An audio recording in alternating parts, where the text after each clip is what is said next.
그가 그들에게 명하여 이르되 내가 조상들에게로 돌아가리니 나를 햇사람 에브론에 밭에 있는 굴에 우리 선조와 함께 장사하라.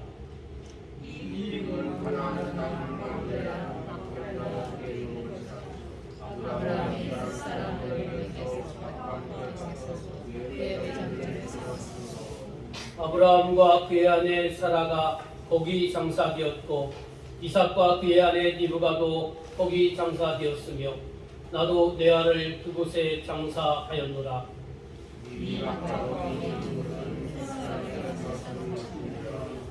야곱이 아들에게 명하기를 마치고 그 발을 침상에 부으고 숨을 거두니 그의 백성에게로 돌아갔더라. 아멘. 함께 인사 나누겠습니다. 샬롬. 주님의 이름으로 사랑합니다. 자, 우리가 구숙사 창세기 오늘 마지막 시간입니다. 워낙 옛날에 서당 때 책 한 권을 띄면은 떡을 보니까 이런 게 있는데 우리가 오늘 창세기 마지막 말씀을 나누고 제가 떡을 준비하지 못했습니다. 다음 주에 혹이라도 은혜 받으시면 떡을 누군가 준비하리라 믿습니다. 자, 우리가 창세기 말씀을 통해서 여러분 1장부터 50장까지 쭉 했는데 뒤돌아보면 기억나는 게 뭐 있습니까? 별로 없죠? 별로 없죠? 그래서 목사는 살아갈 수 있는 겁니다. 여러분들이 자꾸 잘 잊어먹어서 했던 말 또 해도 여러분이 잘 잊어주셔서 계속 이렇게 반복할 수 있어서 여러분 잘 잊어주셔서 감사합니다. 네. 자, 우리가 창세기 말씀을 통해서 여러분 잊지 말아야 될 것 중에 하나의 개념은 뭐냐면 구속사라는 거예요. 누누이 강조하잖아요. 아담의 범죄 이후에 이 하나님이 세우신 인류를 구원한 역사, 다시 타락한 이 땅을 다시 회복하는 하나님의 역사, 구속사, 이게 바로 구속사입니다. 그것을 잘 보여주고 있는 인물이 아브라함, 이삭, 야곱이지만 그 중에 더 아주 진솔하게 또 우리의 부정적인 것까지, 우리의 참으로 내면에 있는 더러운 것까지 또 보여주는 사람이 누구냐면 야곱이었다는 것이죠. 그렇죠? 야곱, 그는 거짓말장이었고 사기꾼이었다고 여러분 배웠습니다. 야곱과 여러분 야곱을 통해서 여러분 자신을 보세요. 우리 또한 내면에 충분히 부족하고 모나고 좀 창피한 얘기지만 더러운 것들이 많이 있잖아요. 그럼에도 불구하고 하나님은 야곱을 택하셨어요. 그럼에도 불구하고 하나님은 여러분을 택하셨어요. 그럼 저와 여러분을 택하셨고 야곱을 택하셔서 하나님의 구속사의 일꾼으로 일하시길 원하신다는 겁니다. 그런데 그냥 사용하시기엔 너무 많이 흠이 있으니까 하나님이 오랜 기간 다루시고 훈련하는 기간이 있다고 했어요.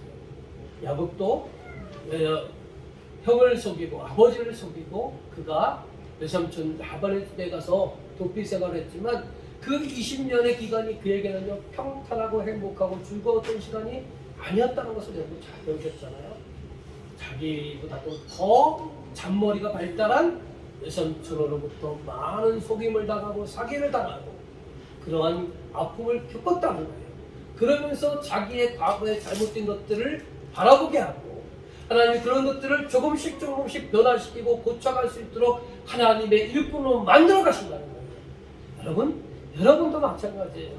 여러분 안에 여러분도 포함, 저도 포함 우리 안에 내면에 부족한 것도 있지만 우리는 하나님께 택함받은 사람들이고 또 그러기 때문에 하나님이 끊임없이 다양한 모습을 통해서 우리를 만들어가고 있다는 사실을 여러분 믿으시길 바랍니다. 아멘이십니까? 여러분 그렇게 소중한 사람이고 하나님이 소중하기 때문에 여러분들을 자꾸 다듬어가고 만들어 가시는 거예요. 왜 그렇게 만들어 가십니까? 바로 하나님의 일을 하기 위해서. 야곱도 그렇게 다듬고 만들어서 그가 믿음이 성숙해지고 인격이 성숙해지니까 어떤 일을 합니까? 바로 그 당시에 가장 강대국이었던 애굽 왕에게 이 야곱이요 축복기도 해주잖아요. 그리고 요셉의 두 아들을 장자와 차자가 있는데 차자에게 장자의 축복을 해주잖아요. 그것은 영안이 열렸기 때문에 하나님의 뜻이 무엇인지를 그가 깨닫고 만졌기 때문에 차자에게 장자의 축복을 줬다는 거예요. 그건 뭘 뒤돌아서 말하면 뭐냐면 그만큼 야곱이 성숙하고 성장했다는 거예요. 사기꾼 야곱이 이제는 하나님의 말씀과 뜻을 분별하여 하나님의 뜻대로 순종하고 그 뜻대로 살아가는 만큼 성장하고 성숙했다는 거예요. 이 모델이 누구냐? 네, 바로 우리의 모습이 이런 모습이 되어야 되는 거예요.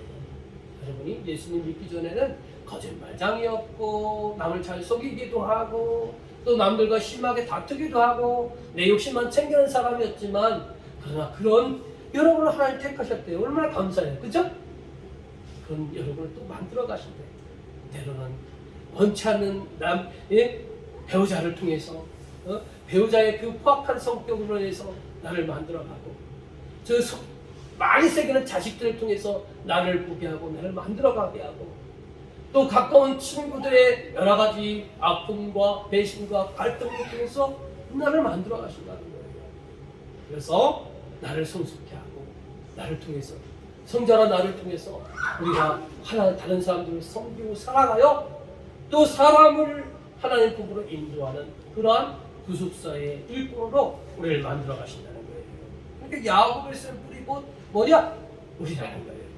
야곱은 지난주에 봤잖아요. 죽을 때가 임박해서 이제 자기의 12 아들을 일일이 다 이름을 불러가며 축복하잖아요. 그리고 이제 진짜로 마지막이 되는 거예요. 진짜 숨이 일고 끊어지기 직전에 마지막으로 당부하는 내용, 마지막으로 유언하는 내용이 오늘 본문의 말씀입니다. 그리고 그 유언을 마친 끝에 이제 죽잖아요. 그러면 그 파란만장했던 이 야곱이 마지막 유언이 무엇이었을까? 이걸 한번 살펴봅시다. 좀 궁금하죠? 뭘까? 자, 보겠습니다. 질문입니다. 야곱이 자신을 어디에다 장사해 달라고 했습니까? 자, 주보를 보시고 창세기 49장 29절 말씀 읽어보겠습니다. 시작.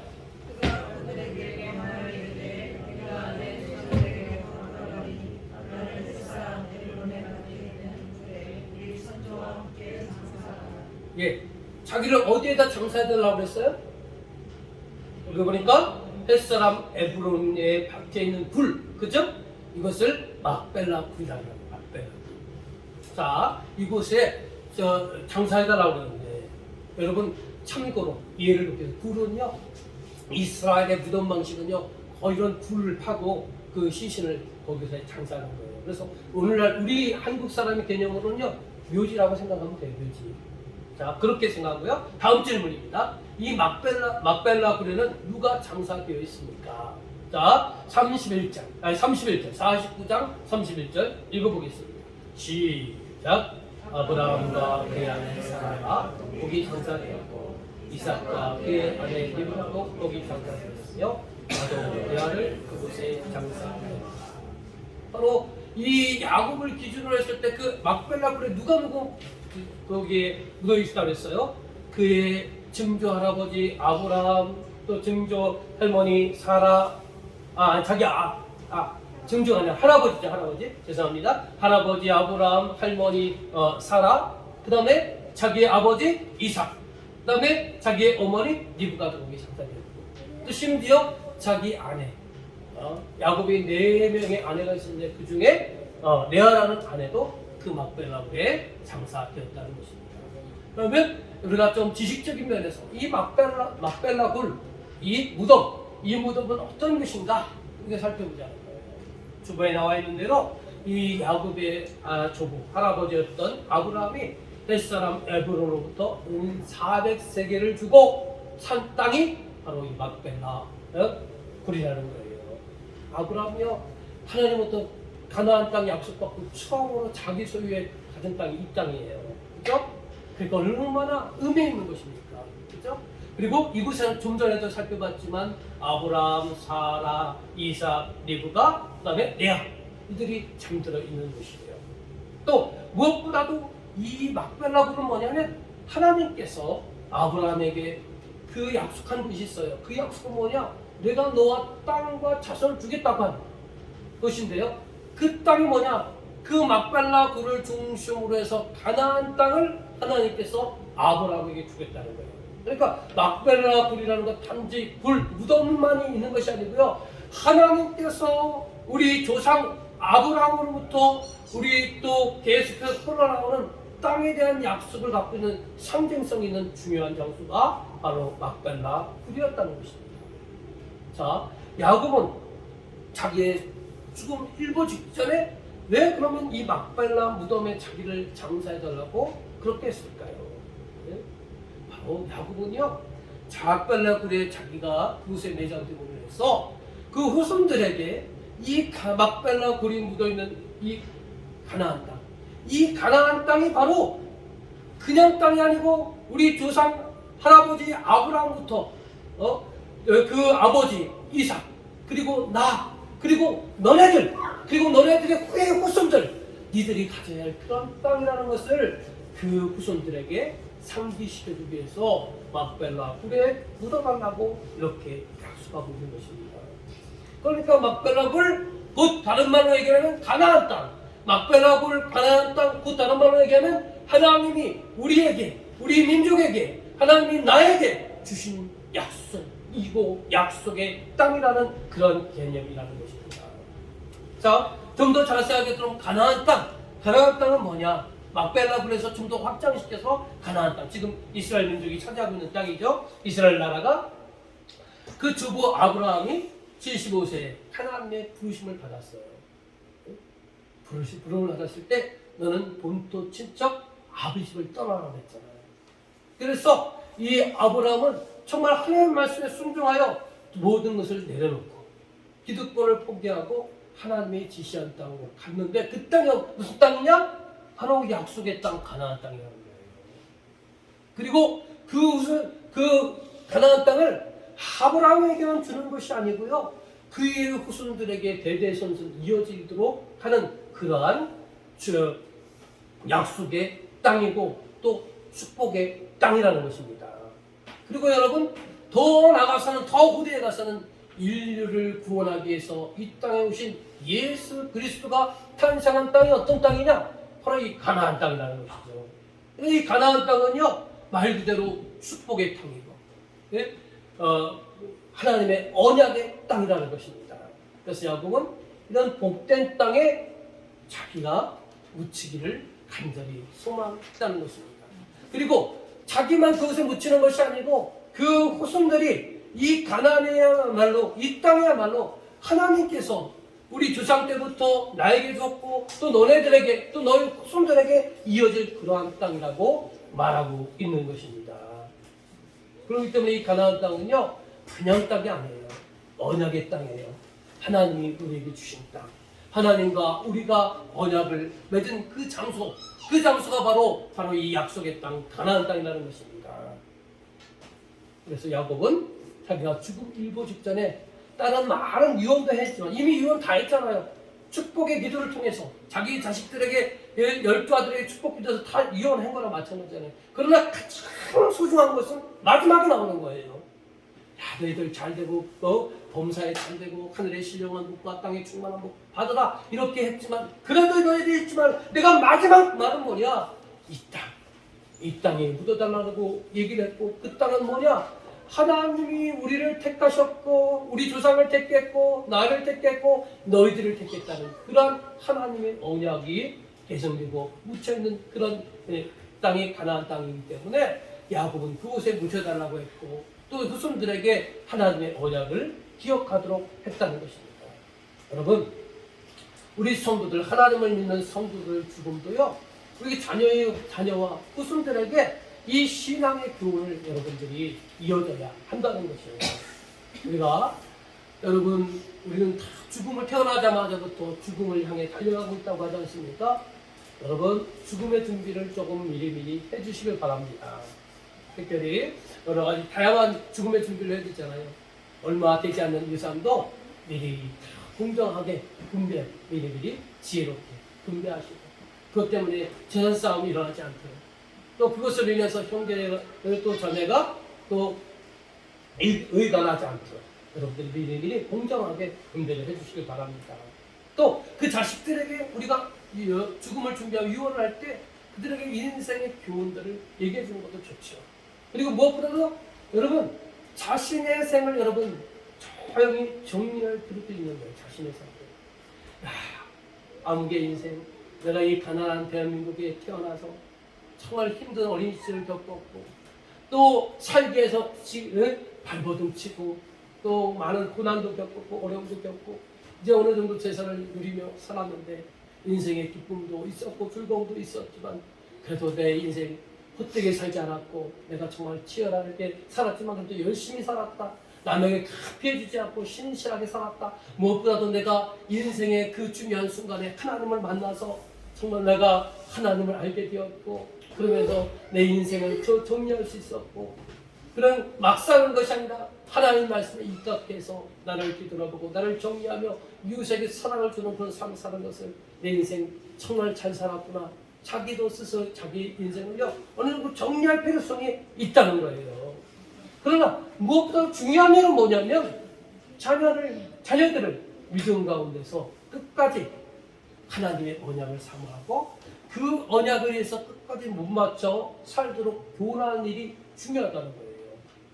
지금 야곱이요 마지막으로 자기 조상들이 묻혀있는 그 무덤, 그 가나안 땅에 묻어달라고 하는 이야기가 바로 이 이야기예요. 너희들 세상에서 잘 사는 것도 좋고 똑바로 사는 것도 좋고 부자가 되는 것도 좋고 똑똑해서 성공하는 것도 좋지만 너희들이 잊지 말아야 될 건 뭐냐? 하나님을 잊지 말라는 거예요. 하나님이 우리 조상 아브라함을 찾아오셔서 언약의 족속으로 언약의 백성으로 삼아주셨고 그 언약은 그 아브라함의 아들 이삭에게 흘러갔고 또 아버지 그 아들 이삭은 또 그 아들 야곱에게 그러한 신앙의 약속이 이어지고 있다는 거예요. 그런 것을 만지면서 오늘 우리들도 자식들에게 재산도 또 여러 가지 인생의 교훈도 해주지만 야 내가 살아보니까 내가 불신앙적인 삶도 살았고 신앙적인 삶도 살아봤지만 그러나 하나님이 믿고 섬기고 하나님 말씀대로 순종하는 길이 정말로 행복하고 복되고 또 안전한 길이라는 것을 자녀들에게 물려주고 너희들도 그러나 하나님의 그 부르심을 너희들이 붙잡고 그 신앙을 지켰으면 좋겠다는 그런 기중한 유언을 그런 약속을 여러분 해주시기를 주님의 이름 간절히 축원합니다. 자, 우리 주보에 있는 것을 읽어보도록 하겠습니다. 가운데 면에 윗부분에 빨간 것이 끝난 다음에 손가락으로 표시되어 있는 야곱은 태어나면서부터 읽어보도록 하겠습니다. 자, 시작. 야곱은 태어나면서부터 경쟁하고 속이고 빼앗는 삶을 살았습니다. 그러나 결국 그가 가야 할 곳은 정해져 있었습니다. 이 땅에서 사는 모든 사람은 유한한 존재입니다. 언젠가는 다 두고 돌아가야 합니다. 우리 역시 이 땅에 태어나면서부터 이웃들과 경쟁하고 때로는 속이고 남의 것을 빼앗기도 하면서 살아갑니다. 그러나 우리는 알고 있습니다. 결국에는 돌아가야 하는 한계가 정해져 있다는 것입니다. 다 두고 갑니다. 그러나 가지고 가는 것은 구속사입니다. 구속사는 반드시 이어가야 합니다. 여러분, 여기 여러분이 읽은 것처럼 야곱의 인생도 우리의 인생도 정말 주어진 삶 속에서 치열하게 살고 또 우리가 못된 인격과 잘못된 습관과 생각을 가져서 남들과 싸우고 빼앗고 경쟁하고 속이고 그렇게 살았지만 그래서 어느 정도 목표를 이뤘고 욕을 바가지로 얻으면서도 그 불을 이뤘고 정말 남들과 경쟁하면서도 내 인격, 내 생각대로 소신대로 살았어요. 그러나 우리는 분명히 이 육신의 생명은 마지막 때가 온다는 거예요. 그러면 그때는 우리가 치열하게 싸워서 남긴 많은 돈도 많은 재물도 많은 명예도 다 두고 간다. 그러나 우리가 끝까지 가지고 가야 될 것이 있고 또 우리가 내가 아닌 내 자식들에게 남겨줘야 될 것이 있다는 거예요. 그것은 뭐냐? 바로 구속사라는 거예요. 구속사. 자, 그러면 오늘날 하나님께서 우리 성도들에게 주신 하나님의 약속을 붙잡으라는 거예요. 자, 하나님께서 예수 그리스도를 믿고 하나님의 자녀된 여러분에게 주신 약속이 뭡니까?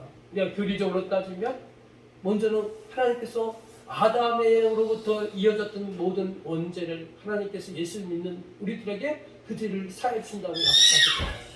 여러분들은 그런 죄를 사함받은 사람이에요. 그리고 예수 그리스도를 믿는 사람들을 하나님의 자녀가 된다고 하나님 약속하셨잖아요. 그렇죠? 그래서 여러분들이 예수님을 믿으셨잖아요.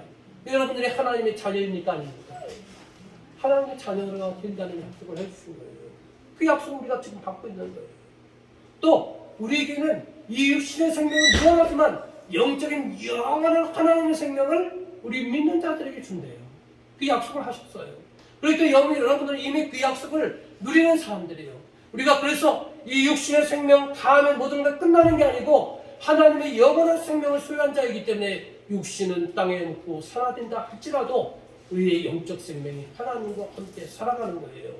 그런 영생을 약속받고 소유한 사람들이 누구냐? 저와 여러분이라는 거예요. 그리고 여러분들에게는 새하늘과 새 땅을 약속하고 계십니다. 이 새하늘과 새 땅은 뭐냐? 바로 이 땅은 하나님의 아름답게 창조했지만 아담의 타락으로 인해서 뒤틀리고 왜곡되어서 이 땅에는 질병도 있고 아픔도 있고 죽음도 있고 경쟁도 있고 싸움도 있고 미움도 있고 분노가 있고 시기와 질투가 있어요. 그래서 어느 좋을 때는 좋았지만 조금만 갈등 생기면 뒤틀리고 왜곡되고 배신하는 것이 이 땅의 삶이라는 거예요. 그러나 우리가 장차 그 땅은 그 새하늘과 새 땅은 그곳에는 눈물이 없고 아픔이 없고 질병이 없고 하나님의 이루와 안식과 평화와 상급을 우리에게 주신다고 약속을 받은 존재가 저와 여러분이라는 거예요. 믿으십니까? 이 약속을 받은 소중한 사람들. 무엇보다 이런 소중한 약속을 받은 사람들에게 있어서 잊지 말아야 될 것, 내가 지금껏 추구해야 되고 내가 죽어서도 내 후손들에게 물려줘야 될 건 뭐냐? 선식과 킹식이라는 거예요. 하나님의 이 모든 약속을 내가 받았고 내 믿음이 야곱의 일생처럼 처음에 시작은 거칠고 모나고 부족한 건 많았지만 시간이 갈수록 사건을 만날수록 성숙해지고 또 성숙해져서 남을 축복하고 남을 도와주고 남을 협력하고 남을 세워주는 그런 일을 하는, 그래서 또 다른 사람들의 생명을 살리는 이런 sonship의 사명을 여러분이 계속 가져야 되고 여러분이 죽는다 할지라도 여러분의 후손들에게 이 sonship을 약속하고 그들에게 심어줘야 하는 거예요. 또 갱신은 뭐냐? 그러한 사람들은 하나님이 부족한 나를 부르셨고 택하셨고 예수님 믿게 하셨어요. 그래서 먼저 믿는 많은 성도들로부터 여러 가지 친절과 서비스와 도움을 받아서 내가 성장하고 있어요. 내가 성장한 것, 육적으로는 내가 스스로 성장한 것이 아니에요. 육적으로 보면 부모님의 희생과 헌신을 통해서 내가 성장한 거예요. 나의 성장 뒤에는 눈물겨운 부모님의 희생과 헌신이 있었다는 것을 우리는 부인할 수가 없어요. 그렇죠? 그러나 여러분이 영적인 성장도 마찬가지예요. 여러분이 예수 그리스도를 믿고 교회에 나오셔서 신앙생활하지만 여러분의 믿음 성장을 위해서 여러분 가까이 여러분을 전도한 사람이 여러분을 여전히 세심하게 배려하고 여러분의 마음 상할까봐 자기의 주장도 굽히고 여러분을 높여주고 여러분을 참고, 내가 성격도 있고 나도 감정이 있지만 내 감정을 드러내지 않고 내 그 상대방을 살리기 위해서 상대방을 하나님의 품으로 인도하기 위해서 그들을 도우려, 그래 네 말이 맞다, 그래 그래서 나를 높여주고 그런 먼저 나를 이끌었고 섬겼던 그런 믿음의 선배들, 우리 영적으로 따지자면 믿음의 영적 부모가 있기 때문에 오늘날 내가 믿음의 성장이 있었다는 것입니다. 그리고 이것은 나 때에 가서 멈추는 것이 아니고 내 자식들에게 그리고 그 후손들에게 이어가야 한다는 거예요. 마치 야곱이 죽으면서 조상의 무덤에 묻어달라고 했지만 그냥 땅에 묻히는 것이 아니고 그 하나님의 언약을 조상들에게 후손들에게 상기시켜줬고 이 언약은 니들이 기억해야 되고 기억하면서 멈추는 것이 아니고 네 자식들에게, 네 또 자식 후손들에게 이 약속은 이어져야 한다는 그런 깊은 의미가 있는 것이 바로 막벨라 불에 자신의 시신을 묻어달라는 그러한 유언인 것입니다.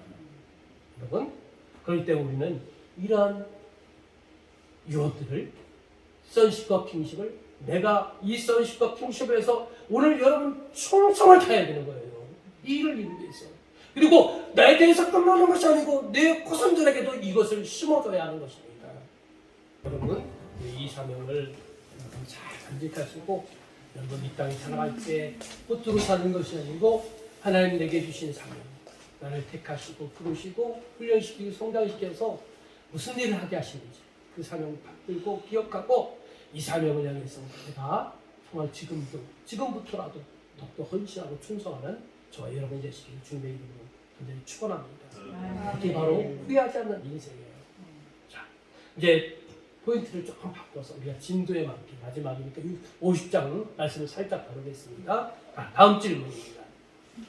요셉이 형들이 아버지가 죽고 요셉이 복수할 것이 두려워 어떻게 했으며 이에 대한 요셉의 대답은 무엇이었습니까? 자, 창세기 50장 18절부터 20절 말씀 읽어보도록 하겠습니다. 시작! 그의 형들이 또 친히 와서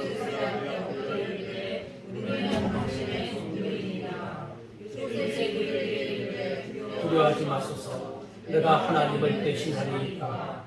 당신들은 나를 따르려 했으나 하나님은 그것을 선으로 바꾸사 오늘과 같이 많은 백성의 생명을 구원하게 하시려 하셨습니다.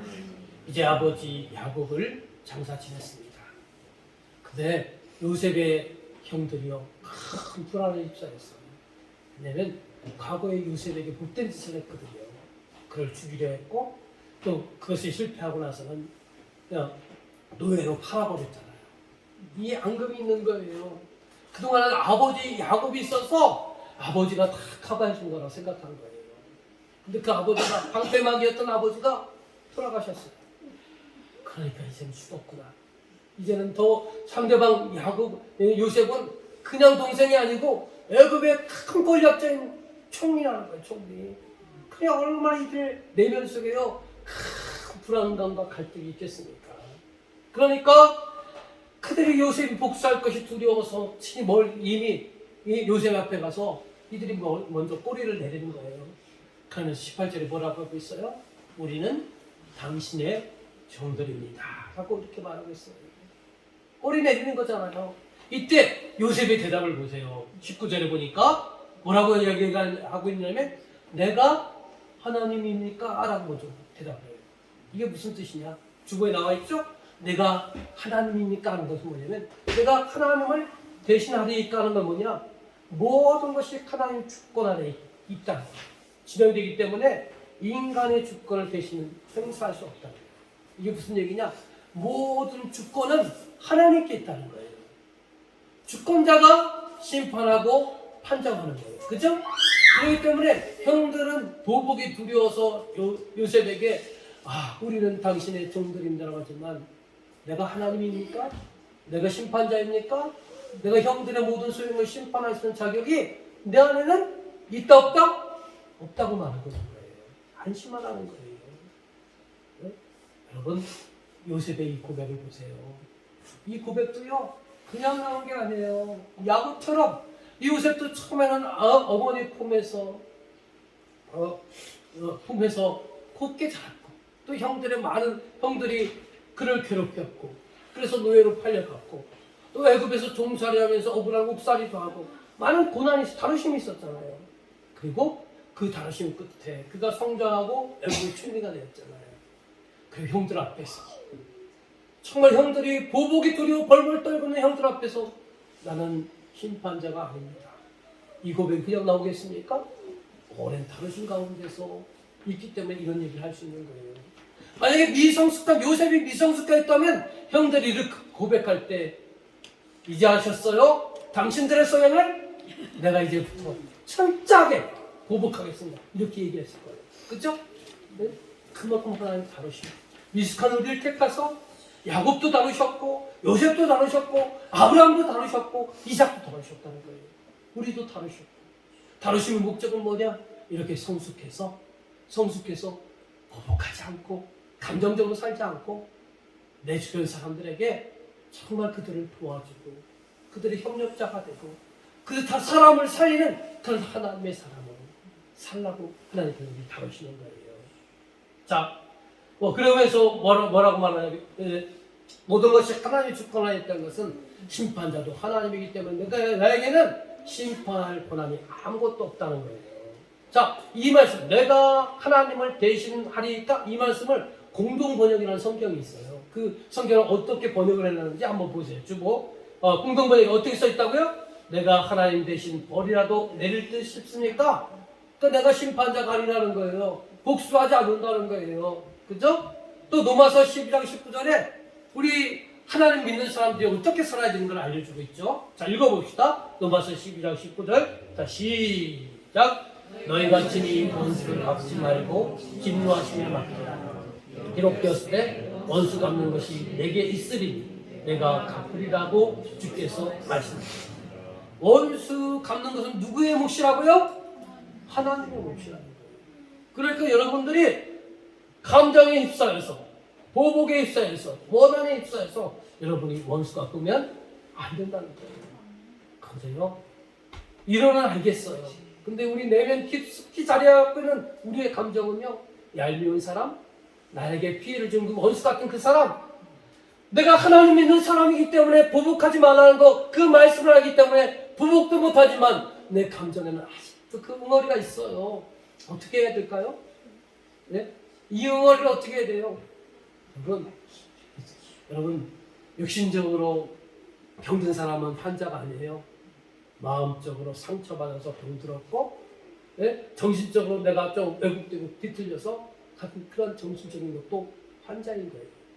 그러니까 여러분 내면에 정말 내가 도저히 용서할 수 없다, 그런 것들을요 두 가지 방법으로 해결해 가시길 바랍니다. 하나는 여러분 심리 상담을 받으시고, 그런 심리적 상담을 통해서 내적 치유를 받으셔야 되고요. 또 하나는 뭐냐, 영적인 방법, 하나님께 기도하는 거예요. 분노가 차오를 때마다, 자꾸 그 사람에 대해서 나쁜 생각이 들 때마다 우리 기도의 자리에 나가서 하나님은 내가 모든 주권은 하나님께 있다고 했는데 내가 정말 주권자가 돼서 그를 미워하고 심판하고 그를 보복하려고 합니다. 이 들끓어오는 이 감정, 이 욕구, 하나님 정말로 처리해 주세요. 이건 하나님 앞에 내려놓기를 원합니다. 그래서 끊임없이 생각할 때마다 그렇게 기도해야 돼요. 그러면요 우리가 그거에 기도를 멈추지 않고 끝까지 한다면 용서할 수 있는 거예요. 그 감정 내려놓을 수 있는 거예요. 그렇지 못하고 이 감주체 못하는 감정대로 살면 어떻게 돼? 예? 악을 심으면요 또 악이 나는 거예요. 물론 내가 처음에 내가 당했어요. 그래서 내가 보복하는 것이 악이라고 말하지 않을 수도 있어요. 그러나 당하는 사람은요 내가 잘했던 못했던 내가 당하면 악이 되는 거예요. 내가 복수를 하면 상대방도 똑같이 복수하게 된다는 거예요. 요셉을 보세요. 이렇게 말하잖아요. 형들이 두려워서 우리는 당신의 종들입니다라고 말했을 때 내겐 형님들을 심판할 자격이 없습니다. 나는 하나님이 아닙니다. 이뿐만 아니라 그 다음 말을 여기는 안 기록했지만 뭐라고 하냐면 내가 형님들을 또 형님들의 그 자식들, 조카들을 내가 지극히 돌보고 섬기겠습니다라고 얘기를 해요.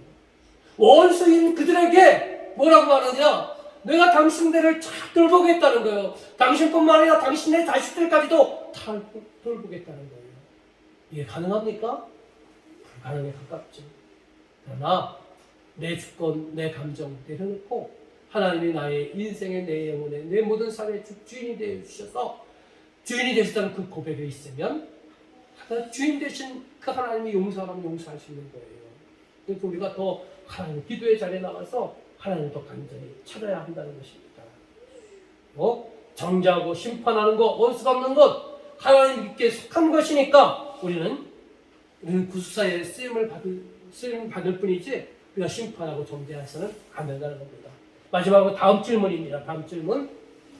요셉이 이스라엘 자손에게 맹세시키게 한 것은 무엇입니까? 창세기 50장 25절 말씀 같이 읽어보겠습니다. 시작. 요셉이 또 이스라엘 자손에게 맹세시켜 이르기를 하나님이 반드시 당신들을 돌보시리니 당신들은 여기서 내 해골을 메고 올라가겠다 하였다. 무슨 얘기예요? 요셉이 이제 죽는 거예요. 요셉이 죽었을 때 그 후손들에게 부탁하는 내용이 뭐예요? 여기 써 있잖아요. 뭐라고 써요? 내 해골을 메고 올라가라는 거예요. 이거예요. 근데 이스라엘 후손들이 지금 야곱의 후손들이 지금 애굽에 있잖아요. 근데 언제 애굽에서 나갈지 몰라요. 우리는 그 이후의 역사를 알기 때문에 말할 수 있어요. 그렇죠? 이스라엘 백성들이요 애굽에서 400년 동안 있었어요. 그리고 400년 이후에 입출애굽하는 거예요. 그렇죠? 그 400년 동안 이 요셉의 시신을 해골을 잘 갖고 있어라는 거예요. 어떻게 가능할 수 있을까요? 시간 지나면 우리 시신은 어떻게 돼요? 시간 지나면 썩잖아요. 근데 이 애굽에는 놀라운 기술이 있어요. 무슨 기술이 있어요? 시신이 썩지 않는 거. 미라. 그죠? 미라. 그것을 만들 수 있는 기술이요. 가장 발달된 곳이 애굽이었다는 겁니다. 자, 이건 좀 나중에 다루고, 자, 이렇게 했어요. 이 유언을 남겼어요. 그리고 출애굽기 13년 19절 말씀. 읽어봅시다. 시작. 그가 요셉의 유고를 가졌으니 이는 요셉이 이스라엘 자손으로 단단히 맹세하게 하여 이르기를 하나님이 반드시 너희를 찾아오시리니 너희는 내 유고를 여기서 가지고 나가라 하였습니다. 모세가 요셉의 유고를 가졌다는 거예요. 이건 뭐냐면 이제 400년이 지났다는 거예요. 요셉이 죽고 나서 400년이 지나서 이스라엘 백성들이 드디어 하나님의 계획에 따라서 애굽에서 나가는 출애굽하는 그런 상황이 됐다는 거예요. 그 상황이 됐을 때 그 출애굽의 지도자였던 모세가 챙긴 것이 무엇이었다고요? 요셉의 네? 요셉 미라로 된 요셉의 유고를 챙겼다는 거예요. 자, 그리고 다음 말씀 봅시다. 여호수아 24장 30절 말씀. 자, 읽어보겠습니다. 자, 시작.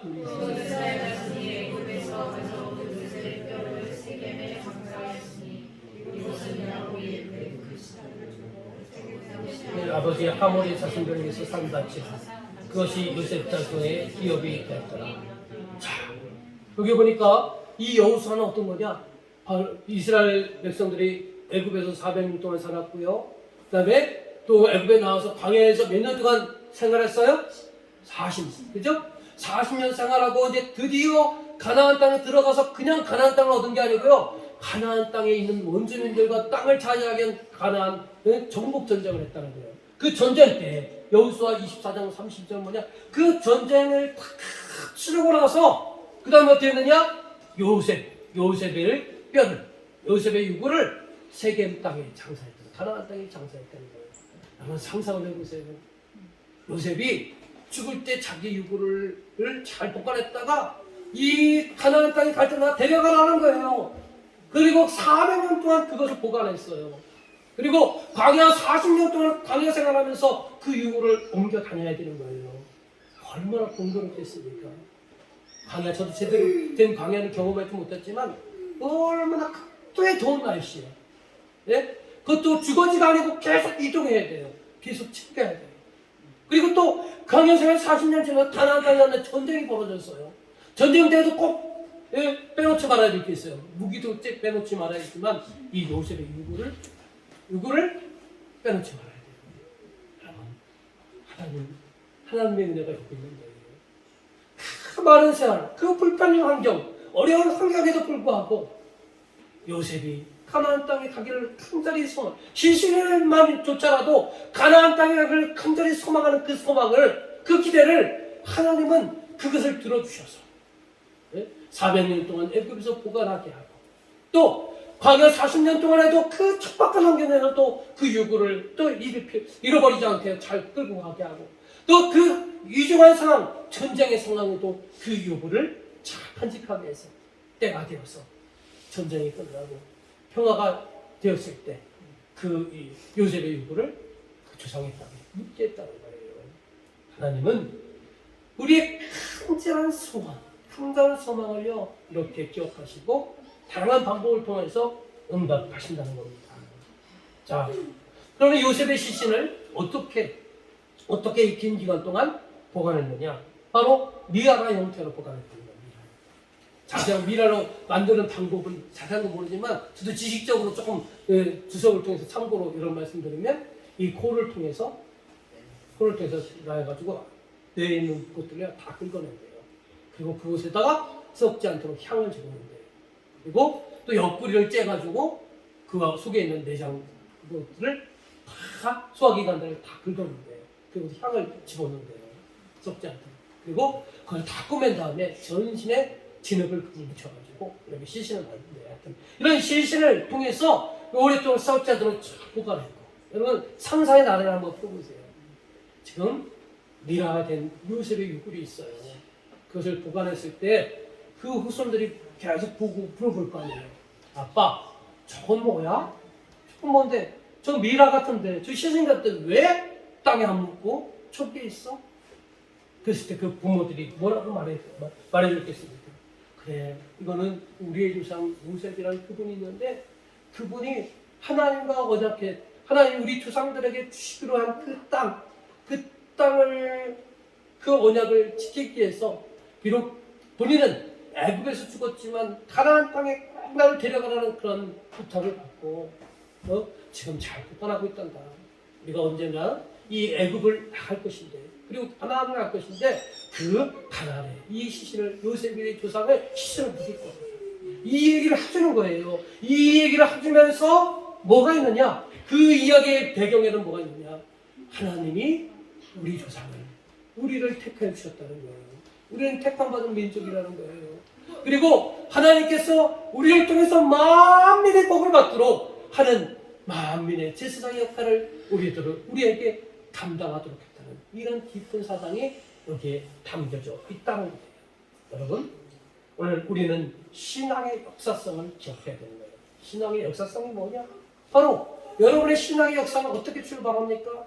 제가 말씀드렸잖아요. 지난번에 우리의 신앙의 역사는 우리 가족의 신앙의 역사는 우리 외할머니 외할머니 시절에 교회를 간절히 가고 싶은 그런 마음에 이제 교회를 가게 됐고 그 신앙을 통해서 우리 어머니에게 흘러갔고 어머니에게 흘러간 신앙이 나에게 흘러가는데 어떻게 갔느냐? 나는 중학교 1학년 크리스마스 이브날 어머니의 손에 이끌려서 교회 크리스마스 이브 전야제 행사 그것을 보기 위해서 갔고 그곳에서 같은 반 친구를 만나면서 신앙생활을 하게 됐고 그 신앙생활하면서 내가 또 방황도 많이 했고 또 때로는 은혜도 받았고 때로는 그 학생부 선생님의 그 도움의 손길도 받았고 또 방언도 받았고 하나님의 크고 작은 은혜를 받아서 내가 이제 목사로 선언했고 내가 목사가 되었다.